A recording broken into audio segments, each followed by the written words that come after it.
জাতিকে বর্তমান সংকট থেকে উদ্ধার করার জন্য সকলকে ঐক্যবদ্ধভাবে আন্দোলন গড়ে তোলার আহ্বান। বাংলাদেশ জামায়াতে ইসলামী কেন্দ্রীয় কর্মপরিষদের এক বৈঠক সংগঠনের আমির ডাক্তার শফিকুর রহমানের সভাপতিত্বে অনুষ্ঠিত হয়। বৈঠকে দেশের বিদ্যমান পরিস্থিতি নিয়ে বিস্তারিত আলোচনা করা হয়। আলোচনা করে বিভিন্ন প্রস্তাব গৃহীত হয়। বাংলাদেশ জামায়াতে ইসলামী কেন্দ্রীয় কর্মপরিষদ গভীর উদ্বেগের সাথে লক্ষ্য করছে যে দেশে গণতন্ত্র, আইনের শাসন, মানবাধিকার, জনগণের ভোটাধিকার বলতে কিছু অবশিষ্ট নেই। সরকার 7 জানুয়ারি প্রশাসনের নির্বাচনের মাধ্যমে ক্ষমতা দখল করে উপজেলা পরিষদ নির্বাচনের তারিখ ঘোষণা করে।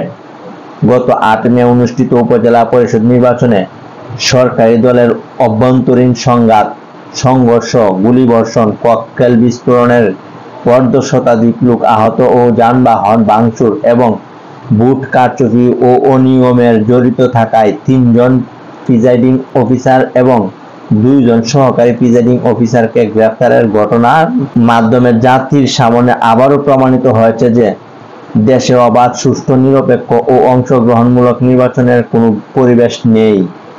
সরকার বলেছিল যে উপজেলা নির্বাচনে মন্ত্রী, প্রতিমন্ত্রী ও এমপিগণ তাদের নিকট আত্মীয়দের উপজেলা পরিষদ নির্বাচনে প্রার্থী মনোনীত করতে এবং নির্বাচনে প্রভাব বিস্তার করতে পারবে না। কিন্তু 8 মের উপজেলা পরিষদ নির্বাচনে মন্ত্রী, প্রতিমন্ত্রী ও এমপিদের পরিবার, পরিজন, আত্মীয় স্বজন ব্যাপকভাবে নির্বাচনে অংশগ্রহণ করেছে এবং জাতীয় সংসদের ডামি নির্বাচনের মতোই উপজেলা নির্বাচনের আরেকটি ডামি নির্বাচনের আয়োজন করে নিজেদের প্রার্থী বিজয়ী ঘোষণা করা হয়েছে। এ থেকে স্পষ্টভাবে প্রতীয়মান হচ্ছে যে আওয়ামী সরকারের অধীনে কোনো নির্বাচন অবাধ, সুষ্ঠু ও নিরপেক্ষ হতে পারে না।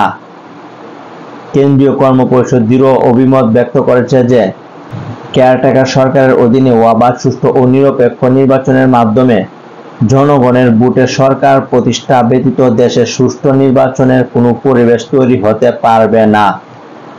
সেজন্য সর্বাগ্রে কেয়ারটেকার সরকারের অধীনে নিরপেক্ষ নির্বাচনের আয়োজন করতে হবে। জনগণ এ সরকারের অধীনে কোনো নির্বাচনে অংশগ্রহণ করতে রাজি নয়, তাই তারা একতরফা জাতীয় সংসদ ও উপজেলা নির্বাচন প্রত্যাখ্যান করেছে। সরকার জনমতের তোয়াক্কা না করে স্থানীয় নির্বাচনের আয়োজন করে নিজেদের পছন্দের দামি প্রার্থীদের বিজয়ী করে ক্ষমতায় বসাতে চান। কেন্দ্রীয় কর্মপরিষদ প্রশাসনের উপজেলা নির্বাচন বর্জন করায় জনগণকে আন্তরিক অভিনন্দন জানাচ্ছে। কেন্দ্রীয় কর্মপরিষদ লক্ষ্য করছে যে ভোটারবিহীন নির্বাচনের মাধ্যমে আওয়ামী লীগ ক্ষমতায় থাকার যে হীনপন্থা অবলম্বন করছে তাতে দেশের নির্বাচন ব্যবস্থা বলতে আর কিছুই অবশিষ্ট থাকবে না, যা গণতন্ত্রের জন্য অশনি সংকেত। কেন্দ্রীয় কর্মপরিষদ মনে করে সরকার দুর্নীতি, ব্যাংক লুটপাট, শেয়ার বাজার ধস তৈরি করে এবং বিদেশে অর্থ পাচার করে নিজেদের আখের গুছানোর জন্য তারা দেশের যে নির্বাচনী পরিবেশ তৈরি করছে তা থেকে মুক্তি পেতে হলে ঐক্যবদ্ধ গণ আন্দোলন গড়ে তুলতে হবে। বিরোধী রাজনৈতিক দল, পেশাজীবী সংগঠন ও গণতান্ত্রিক প্রতিষ্ঠানসমূহের ঐক্যবদ্ধভাবে সোচ্চার হওয়ার মধ্য দিয়ে জনগণের সরকার প্রতিষ্ঠিত হওয়ার পথ সুগম হতে পারে। এজন্য সর্বাগ্রে কেয়ারটেকার সরকার প্রতিষ্ঠা করে জনগণের ভোটাধিকার পুনরুদ্ধার করতে হবে। কেন্দ্রীয় কর্মপরিষদ সকল রাজনৈতিক দল ও সংগঠন এবং দেশবাসীকে ঐক্যবদ্ধভাবে আন্দোলন গড়ে তোলার মাধ্যমে কেয়ারটেকার সরকারের অধীনে অবাধ, সুষ্ঠু, নিরপেক্ষ ও অংশগ্রহণমূলক নির্বাচনের পরিবেশ তৈরি করে জাতিকে বর্তমান সংকট থেকে উদ্ধার করার জন্য সকলের প্রতি উদাত্ত আহ্বান জানাচ্ছে।